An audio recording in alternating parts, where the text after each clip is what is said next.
Ahmedabad air India విమానం కుప్పకూలిన దుర్ఘటనకి సంబంధించినటువంటి అంశంలో బ్లాక్ బాక్స్ పాడైపోయింది, అదేదో వాషింగ్టన్కి పంపించాలి అన్నటువంటి అంశాలు లేదు లేదని చెప్పడం, ఈ వ్యవహారాల మీద ఆ శాఖకి సంబంధించినటువంటి పౌర విమానయాన శాఖ మంత్రి మన తెలుగువాడైనటువంటి రామ్మోహన్ నాయుడు స్పందించారు. అవన్నీ కేవలం ఊహాగానాలను కొట్టిపారేశారు.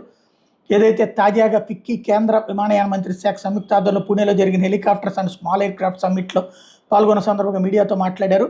బ్లాక్ బాక్స్ని విదేశాలు పంపిస్తున్నారంటే అవన్నీ కేవలం ఊహాగానాలే. బ్లాక్ బాక్స్ భారత్లోనే ఉంది.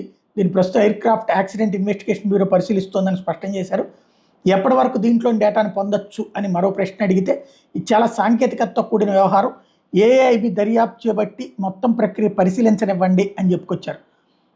దీంతో బ్లాక్ బాక్స్ ఇక్కడే ఉంది అన్నటువంటి విషయం తేలింది. ఇక తేల్చాల్సింది అందులో ఏముంది అన్నటువంటి అంశమే. Air India Boeing 787-8 dream liner విమానానికి సంబంధించి